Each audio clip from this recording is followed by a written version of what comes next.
My name is Johan Voordouw. I'm an associate professor at the Israeli School of Architecture and Urbanism at Carleton University. I'm sharing this presentation from the city of Ottawa in Canada. My presentation for the conference is under the theme of digital art.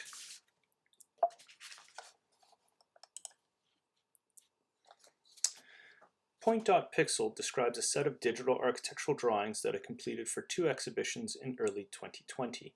The titles for both exhibitions were The New Image of Home, which encompasses a larger research project on the evolution of the Canadian home from 1956 to 2017. This research is ongoing, and the lecture today discusses a small facet of that larger project. The original intent of this part of the New Image of Home project was to develop new methods of digital drawing, methods that subvert the hegemony of the line and the pervasive use of digital visualization techniques in architectural images. To undermine this representational tradition, the work focused on using the dot as a novel method of image making. As the work progressed, however, I realized that the project became a deeper mediation on the opportunities and pitfalls of dots and their relationship to other small elements, the point and the pixel. In turn, this paper considers how dots, points, and pixels relate to one another and how they offer different conceptions of novel drawing techniques. The structure of the paper starts with a general description of the images, its process and intent.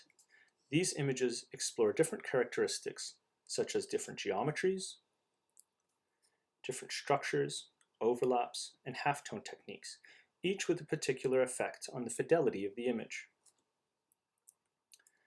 This presentation will deviate from the structure of the eventual paper.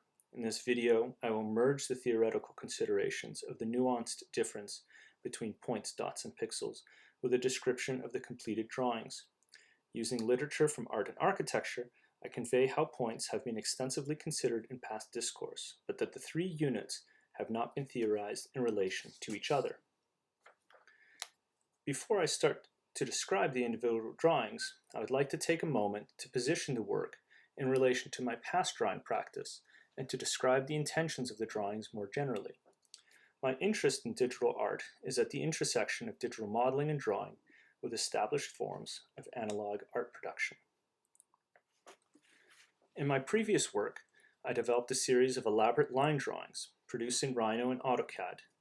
Entitled Virkos, these drawings were professionally transferred to polymer plates and run through a Taka etching press. The resulting set of intaglio etchings oscillated between the digital and the analog. The crisp line and the foggy residue of the printing process placed the drawings somewhere in between. The drawings were exhibited at the 2014 Urban by Nature International Architecture Biennale Rotterdam and at other venues since their completion. Primary to my interests, the Virkos expanded what a line was and could be, and led to a paper entitled Digital Line, Architecture's Expanding Thread, to consider how digital models, diagrams, and lines of code could be new methods of line making. With the completion of the Virkos project, I considered where my next question of my own art practice might manifest. In 2018, I settled on the dot. My interest was coupled with my recent scholarship in clouds, both as a technological system and as a natural phenomenon. This continues my interest in linking architectural drawings to the graphic arts, and so in this case, to halftones, screen printing, and to Ben-Day dots. The theme of the work was a second concern. What theme might reinforce this need for a particular visual technique? The Virkos looked at climate change in the Netherlands, and the technique linked back to the landscape etchings from the 17th century. The theme for these new dot drawings was the home. This project, which I selected the domestic sphere because I felt it was an idea that had multiple entry points and interpretations. Most of all, people have an idea of what a home is, its activities, and its spatial configurations. And so I felt that if I could analyze that further, I might be able to contribute to how the home has evolved.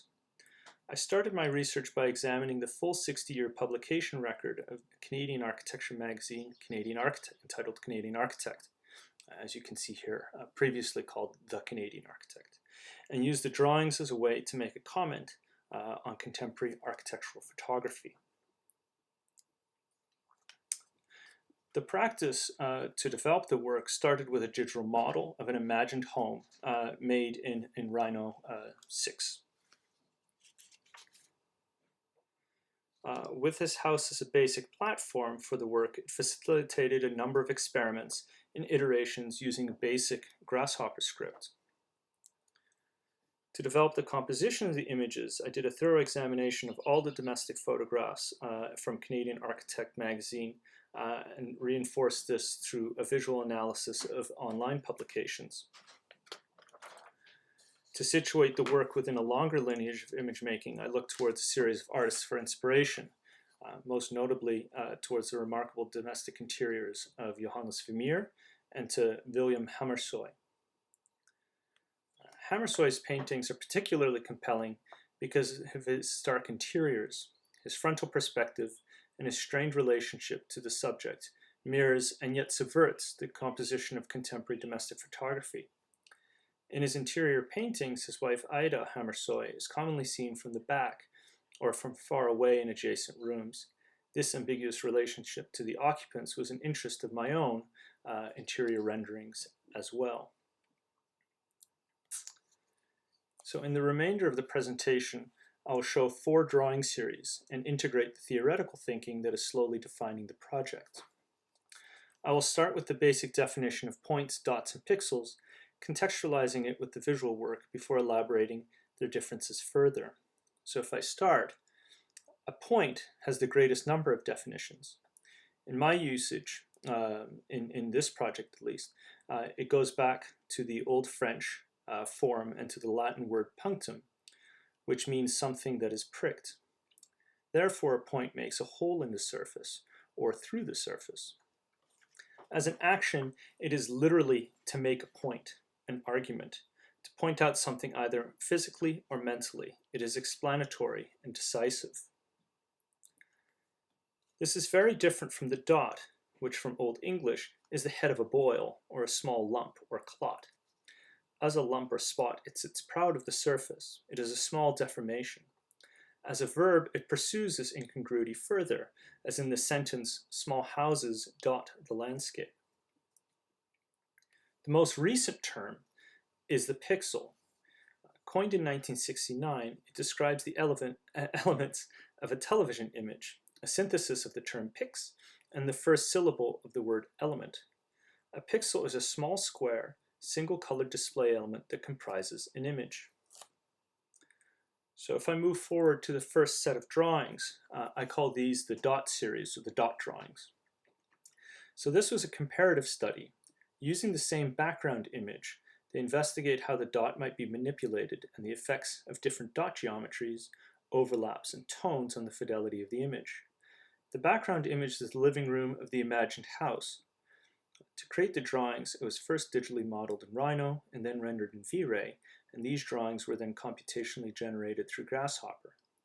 The 4 images have different geometries. So in this image, you can see the geometry of the dot is a diamond. This moves to a particular rectangle, to fish scales, and then to what I'm calling the star, although it's kind of more of a wobble.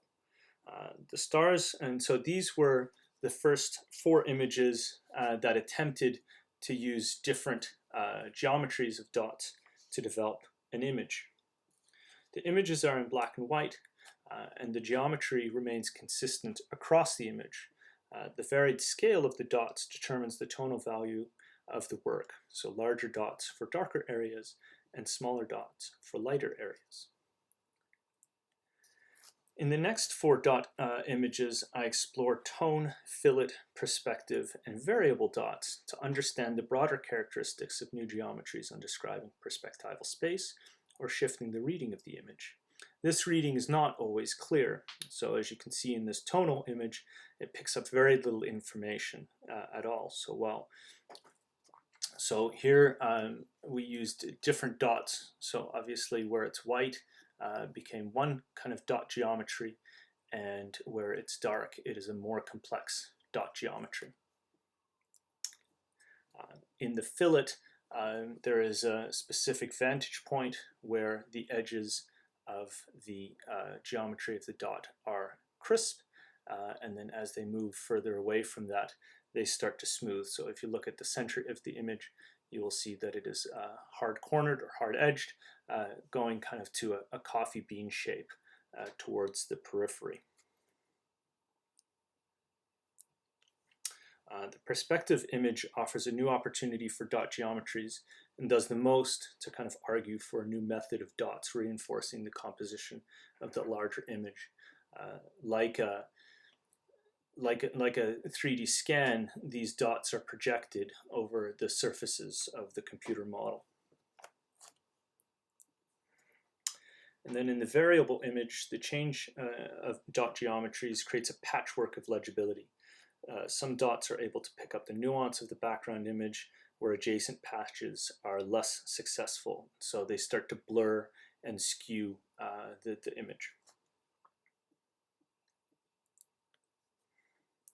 While these images are called the dot drawings, in their production they used pixels in the background V-Ray render and points in the Grasshopper script to locate the dot matrix that makes up the final image. After the completion of the dot images, I did not just look at the drawing elements themselves, but I thought was particularly interesting and different from the halftones and Ben-Day dots was how critical the white space was in revealing the image. If I consider the space between the elements to consider difference, points are the most minimal. Located in space, they are located anywhere in a volume. In digital architecture, they form a critically important scaffold to anchor lines and surfaces. As such, points can either exist very close together or very far apart. While a point is in space, it has a variable relationship to space.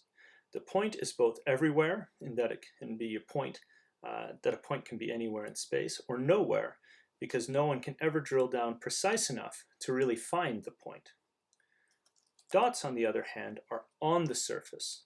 In image making, they are surrounded by white space. Dots can be singular, with only one dot on a page, or many, but the white space is critically important. The background both defines the edge of the dot, and if many dots form an image, the background tempers its color and shape to aid in reading that image. Without white space, there are no dots, only a surface, and in that condition, a dot drawing turns into a painting or a pixelated image. The pixel has no space. They're tightly bound in a matrix. The tight boundary prevents any light from seeping between the seams. If we consider the characteristics of the boundary between a dot and its white space, the dot tightly packs in an image has a grain. And if one were to zoom in further and further and further, that image would eventually break down. Pixels have equal limitations, but the zooming in has no effect.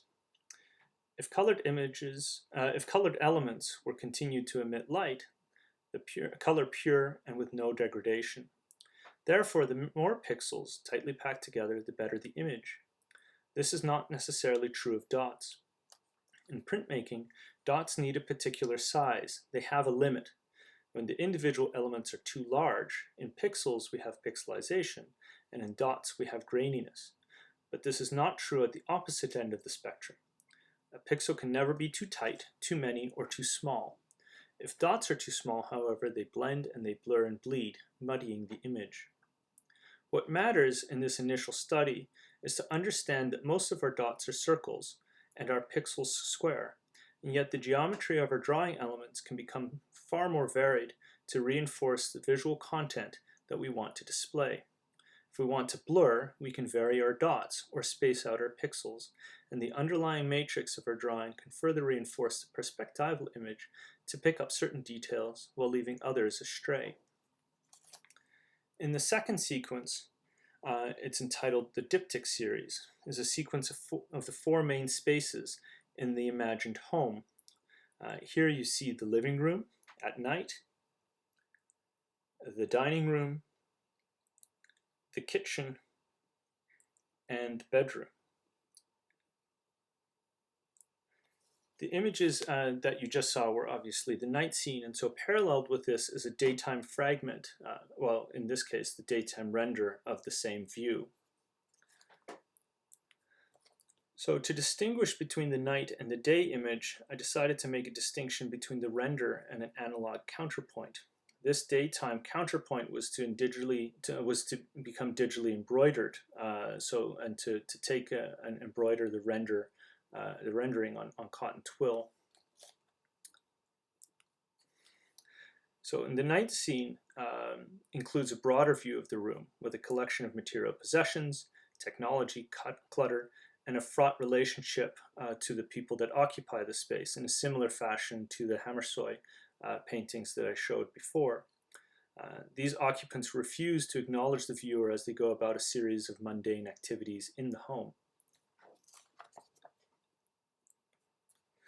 The daytime scene excludes the material content and occupants from view, in line with the compositional characteristics that I observed in contemporary architectural photography.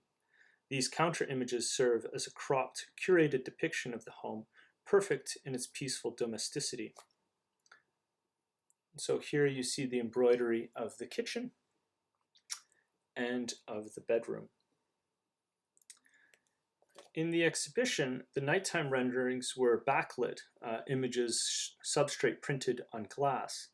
And so, as I've shown already, I machine embroidered, which is historically a handcraft, as a way to comment on both the sterility of the architectural rendering and on the technological shift within contemporary fabrication, the daytime fragment.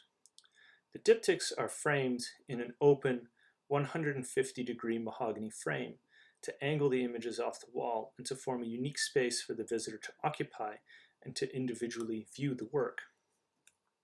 In relation to this presentation, the render is a tight configuration. The light emanating from the light box behind, the render operates much like a television, laptop, tablet, or mobile phone screen, as shown in the image. The embroidery is made through a series of points. Each stitch is a puncture through the cotton twill with a needle, the origin of a point. To make these 4 images was to make over 1 million punctures. Only a machine could make that many points, and yet its tactility awkwardly positions the embroidered image between digital fabrication and analog making. And so here you have the dining room diptych. And so you can see the light emanating from the chandelier that's above the dining room kitchen. And then in the daytime fragment, the occupant is gone and everything else has kind of been nicely curated. Here is the kitchen with an equally fragmented view, and the bedroom. And what this bedroom does is it forms a loop looking back through the courtyard and into the living room, which is the first image of this sequence of 4 spaces. So for the next series, I entitled this the Panorama Cmyk series. The Panorama Cmyk drawings show the outside of the home. So the panorama, so here Cmyk is obviously cyan, magenta, yellow, and black, create a different type of colored image, one that moves away from the photorealism of renderings produced in the Diptych series. In traditional halftone printing, the colors work together to form a cohesive image. In this series, the colors remain separate and never properly align. Here the drawings are made up of 4 different layers: the context, the envelope, structure, and furnishings. Each layer rotates through the 4 colors, and each layer is a different dot geometry. This allows the different layers to seep through each other and to make complex patterns. So here you see a detail of each of the 4 Panorama Cmyk drawings. And so you can start to see how the colors and the dot geometries interact and how they layer over each other.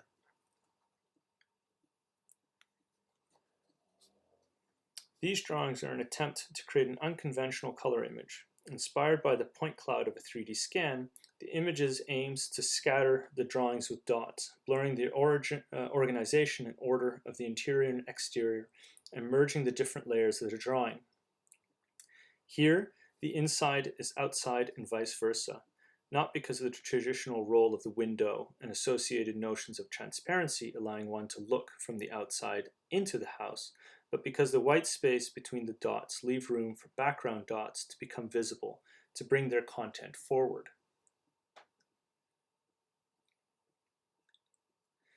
An example of this inversion is the panorama Y, or the yellow image. Here the strength of the black furniture layer pushes through the magenta-colored facade layer and the yellow-colored context layer to literally turn the house inside out.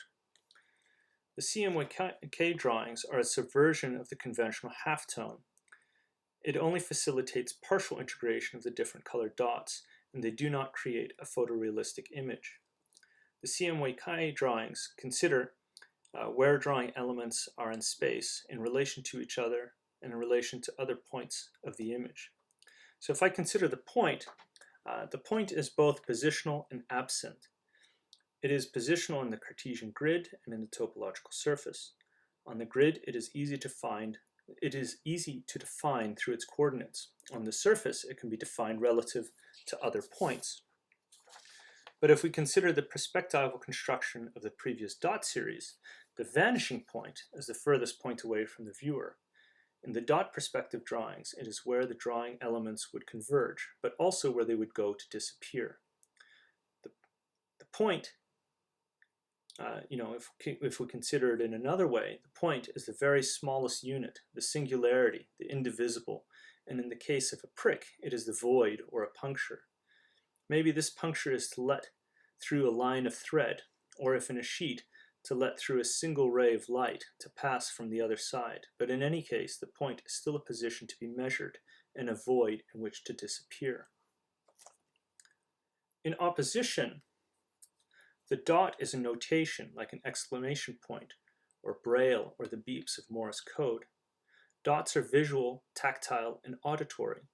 Dots are variable in size. They may range and have wobbly shapes.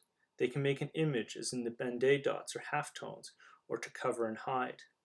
In Luke Smith's article, Pigment versus Pixel, Painting in an Era of Light-Based Images, which he published in 2012 in Art Journal, he makes the distinction between a dot, which is pigment, and a pixel, which is light-based.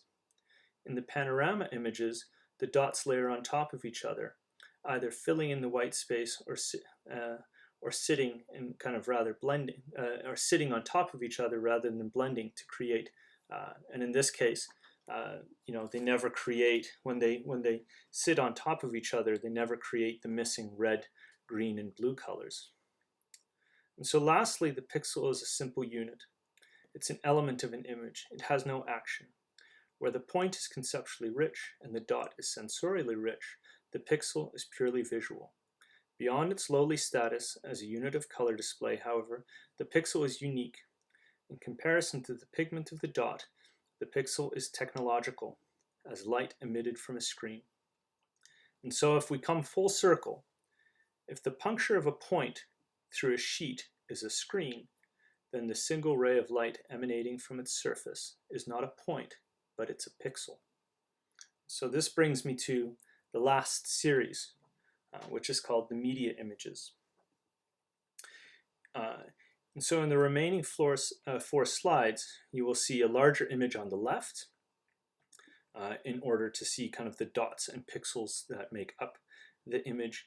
And then you'll see a smaller image or kind of thumbnail on the right to better read the composition. So this speaks to the previous argument on zooming in and the grain of the image. So these images are better when seen small as opposed to large. The conceptual intent of these last four images is to further detail and make explicit the relationship of digital devices to the occupants of the home. Here the devices act as the new windows to the outside world, reflecting back a view of the room in which the devices are located. This mise en abîme comments on the pervasive use of media technology how we use media to see the world, and how it reflects back on our own domestic environment. The drawings are made using both dot and pixel geometries. The pixel geometries of each device are the shapes and patterns of the actual pixels used in a television, laptop, mobile phone, and tablet, and are displayed as the RGB matrix against a black backdrop. Pixel geometries are placed in perspective in order to connect the screen to the technological devices to a different spatial system. This conceptualization of the screen is not that of the flat page on which the image is printed, but of the digital screen that's connected to the external world, the world of the vanishing point beyond the frame of the image.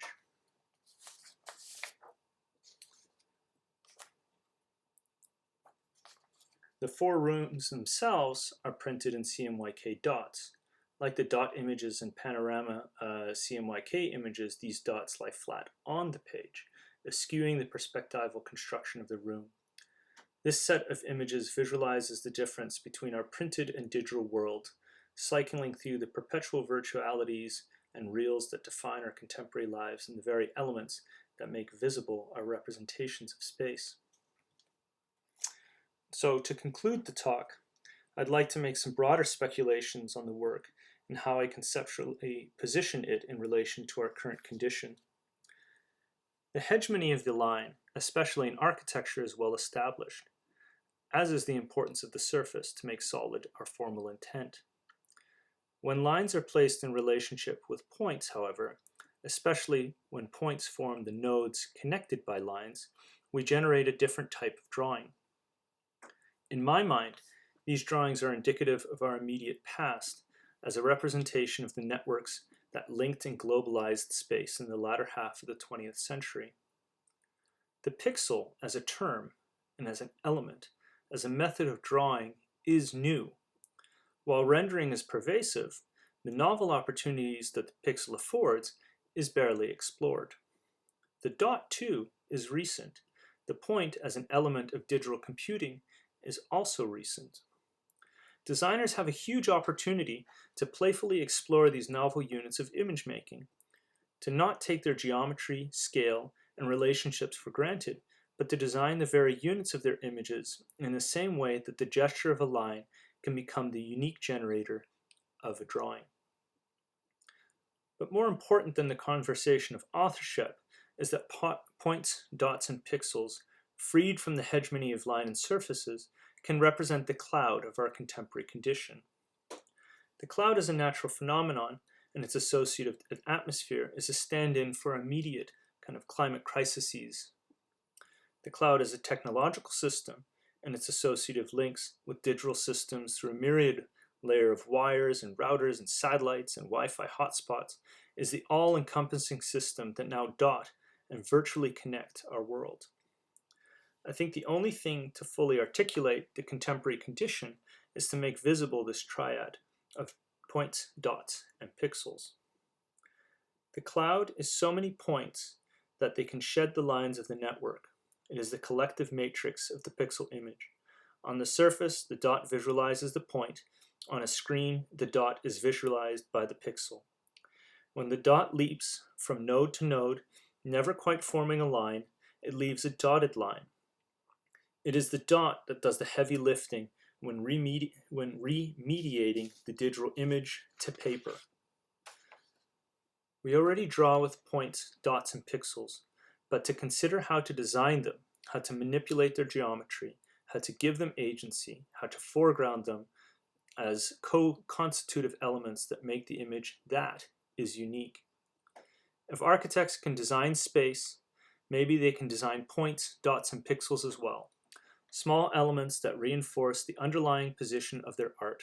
Elements that don't just display, but that speak. Thank you very much.